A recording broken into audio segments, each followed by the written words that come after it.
All right, now this video is very much connected to the one we did earlier concerning the transgender ideology.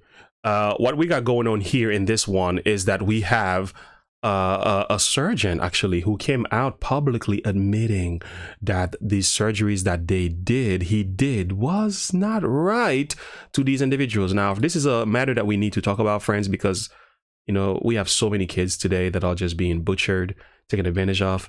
So how about we take a listen to this doctor, because he just tells it like it is, but in a very diplomatic way, of course. Let's take a listen. Some of the Dutch researchers gave some data about young adults who had transitioned and reproductive regret, and it's there. And I don't think any of that.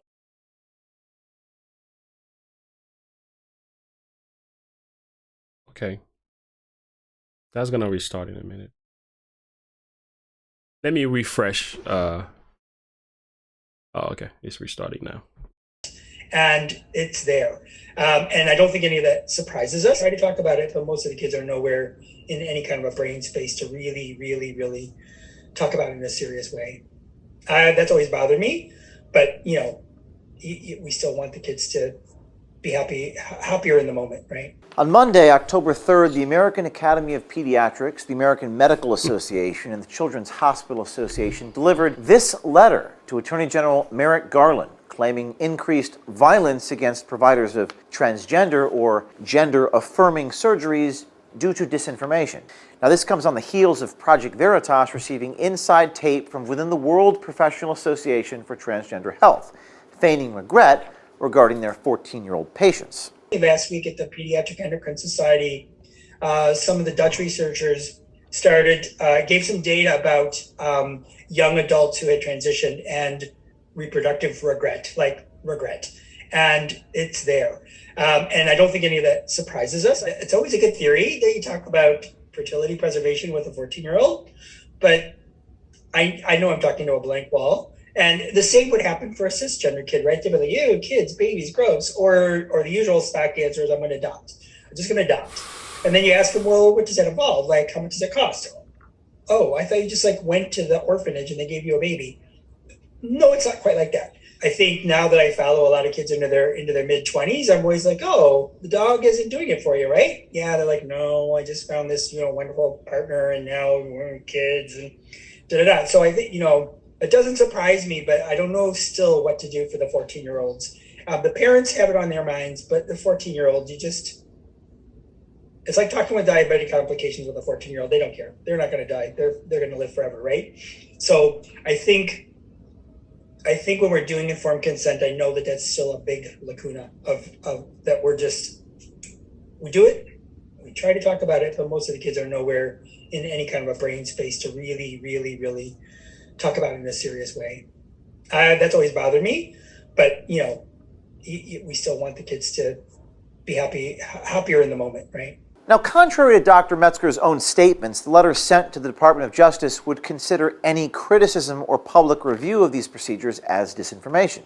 Quote, providers of evidence-based gender-affirming healthcare and their colleagues are facing increased stress and fear, rooted in an intentional campaign of disinformation where a few high-profile users on social media share false and misleading information, targeting individual physicians and hospitals, resulting in a rapid escalation of threats, harassment, and disruption of care across multiple jurisdictions, unquote.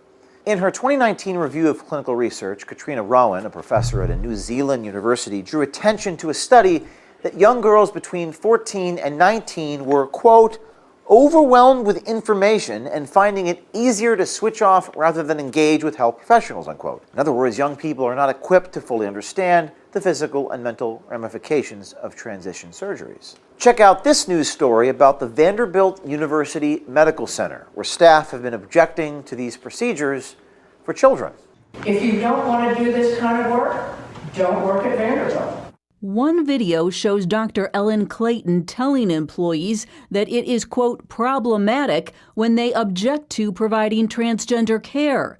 Those treatments include hormones, puberty blockers, and surgery. Saying that you're not going to do something because of your conscientious, because of your religious beliefs, is not without consequences. And it should not be without consequences. The videos also show financial incentives, as one doctor gushed about how much the procedures bring in. It's a lot of money. These surgeries make a lot of money. So female to male chest reconstruction can bring in $40,000.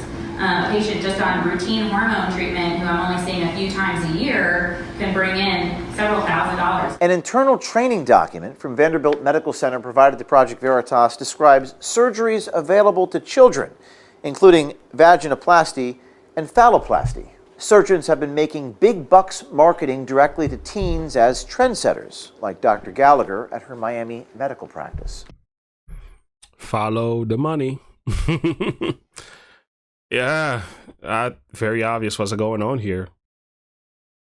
They're just taking advantage of these kids, man. Take advantage of these kids. You're only, 7 months on team. You're 7 months and you got top surgery. Bro, where are you at, bro? What doctor?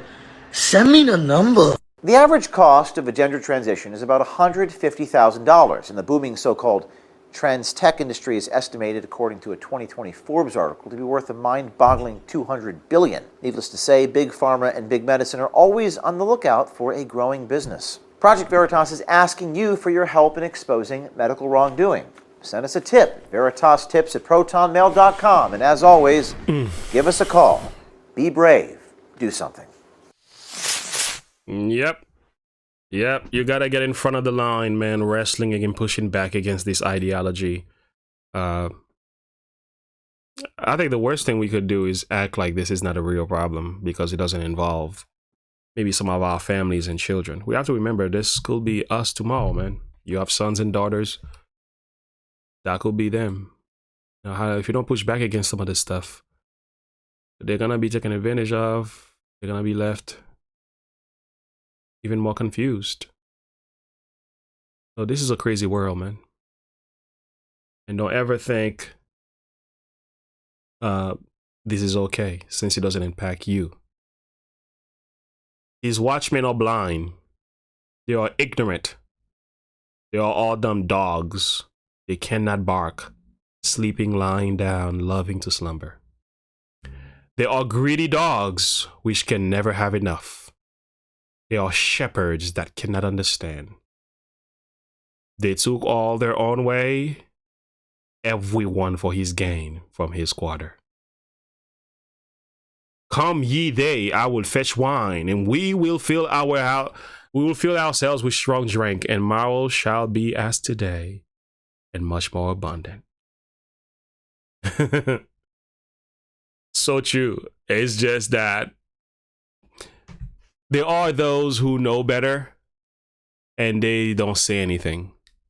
Blind, willingly ignorant. We have the dumb dogs. I know that not everybody is. I think some people are getting their voice back. But the dumb dogs, they refuse to bark. So they know this stuff is wrong. There's a lot of medical doctors. I'm making an application here. The medical doctors, a lot of them in that field know this is wrong. But they're afraid of losing money. They're afraid of losing their jobs. They're afraid of getting fired, which I do understand. We don't like to go against the status quo all the time because we just don't know what's going to happen if I choose to do that. But are you going to sit back and watch the world burn in the name of making money? Are you going to sit back and complain about issues when you have power to do something about it? Are you going to close your eyes and just make your trip to the bank while you know somebody's sons and daughters being butchered somewhere in the back? Lying, loving to slumber, greedy dogs, which can never have enough. This is the word of God, guys. I didn't say this. God says it. And he addresses the shepherd. This primarily applies to people in the church. He applies to the priests in the days of Isaiah. Well, you can see the same principles, the same attitude they had back then. They still have it today. And they go on and just thinking about money. But they look on their own way, everyone for his gain. It's all about what I can get out of this. What's in it for me? They don't care about these children. What's in it for me? And they need to be exposed. They need to be exposed. They don't need to be catered to, love, and no. You need to be exposed because you are greedy. You don't care about people. You violate your own oath as a medical expert. And you need to be exposed. I know we put so much trust in these systems, and when they fail us, we just can't understand why they do. Well, didn't Jesus says, "Put not your trust in princes, nor in a son of man in whom there is no hope."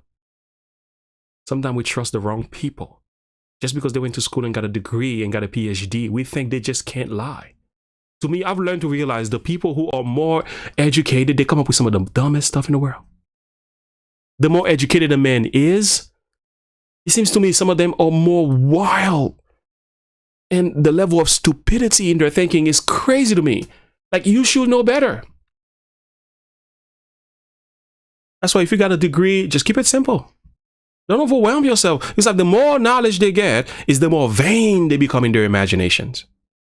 So you got a medical expert, a person who's been in college, they're sitting down telling kids the best thing to do is to cut this part, cut that part, and give me the money.